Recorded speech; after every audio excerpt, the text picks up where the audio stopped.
Bismillahirrahmanirrahim. وَلْتَكُنْ مِنْكُمْ أُمَّةٌ يَدْعُونَ إِلَى الْخَيْرِ وَيَأْمُرُونَ بِالْمَعْرُوفِ وَيَنْهَوْنَ عَنِ الْمُنْكَرِ. Assalamualaikum warahmatullahi wabarakatuh. Alhamdulillah wassalatu wassalamu ala rasulillah mabad. Allah berfirman, wajahidu bi amwalikum wa anfusikum. Berjuanglah kalian, berjihadlah kalian melalui hartamu dan dirimu. Hampir semua ayat-ayat berjuangan dan pengorbanan itu dimulai dengan bi amwalikum, harta kalian, harta kalian. Saya mengajak secara praktis dan kami sudah buktikan. Rp1.000 itu bisa luar biasa dahsyat. Bisa beli mobil, bisa buat kuburan, ya, bisa membangun masjid. Uang 1.000. Mari kita satukan uang 1.000 kita. Nanti kami jemput. Di rekening ini insya Allah bisa kita buat. Di rekening ini insya Allah kita buat sebuah kekuatan umat dengan Rp1.000. Rp1.000 dahsyat. Orang yang berkurban itu syukur nikmat. Dan inilah dalil yang dipakai oleh Imam Abu Hanifah. Wajib berkurban yang memiliki kemampuan. Abu Hanifah itu wajibkan. Berdosa kalau mampu berkurban lalu tidak berkurban. Karena di situ ayat fasalli li rabbika wanhar. Maka salatlah, satu, wanhar, berkurbanlah. Dua perintah, Pak. Salat, kurban. Salat, kurban. Salat, kurban. Allah perintahkan dua sekaligus. Salatlah, kurban. Syaikhul Islam Ibnu Taimiyah, Imam Al-Lais, kemudian Syekh Shalih Al-Utsaimin, ulama di abad ini mengatakan wajib hukumnya berkorban. Dua, bahkan di sini sebutkan hadis, ada hadis, Pak, dari Abu Hurairah. Imam Ahmad di kitab Musnadnya, Imam Ibnu Majah di kitab Sunannya mengatakan begini, man wajada sa'ah, siapa memiliki kemampuan berkurban, lalu walam yudahi, dia tidak berkurban, kata Nabi, fala yakrabanna musallana, maka tidak usah sekalian dia pergi mendekat di tempat salat kami nanti kalau salat Idul Adha. Siapa memiliki kemampuan berkurban, tidak berkurban, sekali tidak usah juga dia pergi sholat. Jadi dia bisa kurban, tapi cuma mau sholat. Kata Nabi, usir, jangan mendekat di tempat kami. Ya, periksa diri kita ini, Pak.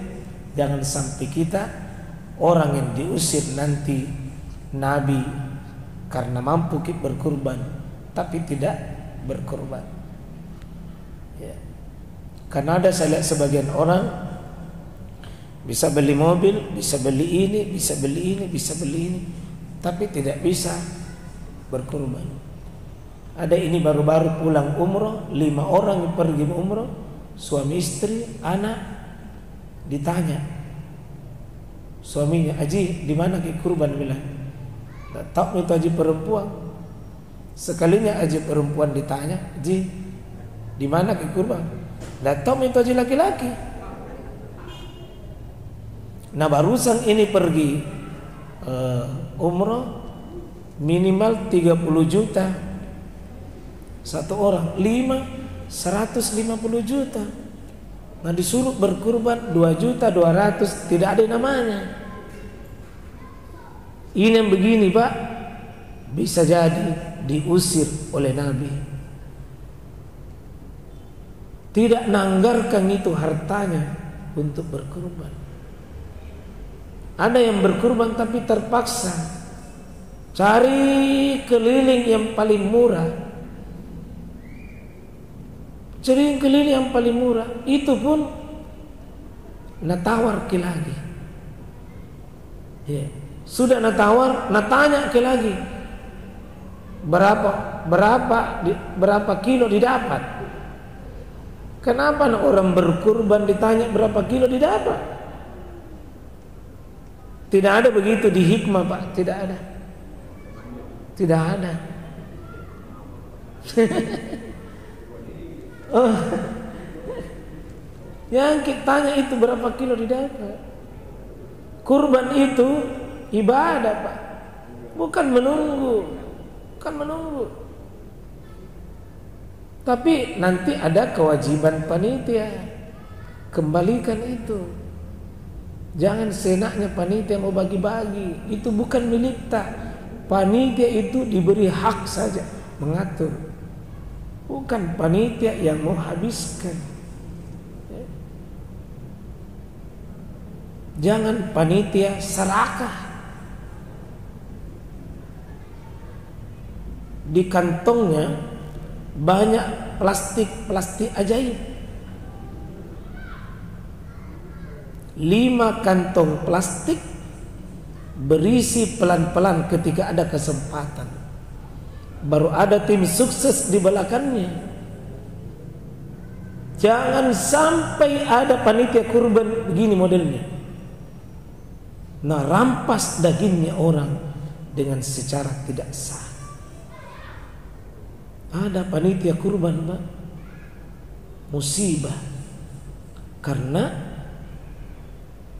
10 kepalanya sapi, kenapa tinggal 7? Berjalan sendiri itu 3 iya.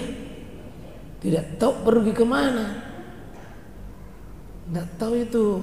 Hebatnya itu karena sudah dipotong, kepalanya masih bisa berjalan. Nah, tidak ada yang bisa masuk di situ kecuali panitia. Kenapa bisa lenyap? Tapi bukan panitia di hikmah, bukan di tempat lain di sana. Tempat lain. Ada Pak ya? Insyaallah. Ada juga Nabi bilang, bukan cuma kilonya nak cari. Berapa kilo bilang? Ya itu mau, tapi kasih naikkan cotona, konrona, hatina. Wah, banyaknya permintaan nak la cerewe. Ya, handuna. Gimana? Semoga Pak. Nah, ini baru pertama hukum berkorban wajib menurut versi Abu Hanifah. Mungkin di pengajian lain kita akan lihat sunnah menurut 3 imam mazhab. Imam Malik sunnah, Imam Syafi'i sunnah. Tapi Imam Ahmad itu Pak menarik. Memang sunnah tapi jangan ditinggalkan. Memang sunnah sebagaimana Nabi berkurban. Sejak Nabi berkurban tidak pernah Nabi tinggalkan itu kurban. Padahal Nabi itu Pak rumahnya sempit. Di situ makan, di situ tidur, di situ beraktivitas. Kalau tidur karena tidak ada tempat tidur, pelapa kurma berbekas di belakangnya, Pak. Kita rumah besar, spring bed ber-AC, mobil berjejer, baru tidak kurban apa kata dunia?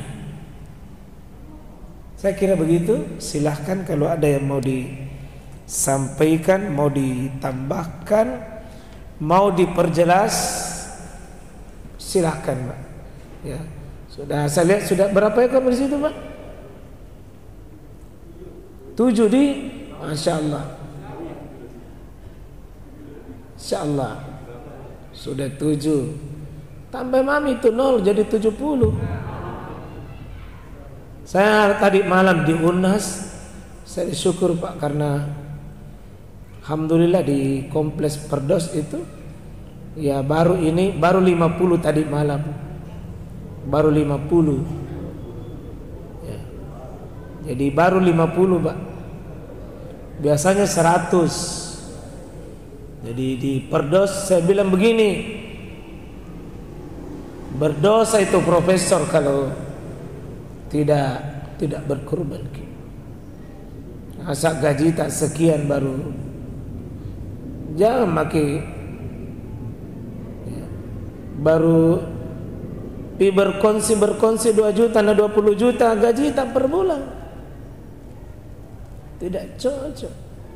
Begitu juga kalau ayam potong 50 juta baru berkongsi kurang cocok. Tak 1 ekor itu cocok. Tekama Pak. Ante kama bagaimana? Untung bukan janata disuruh potong. Sapi jadi suruh potong. Syukur itu Pak. Bukan janata satu-satunya.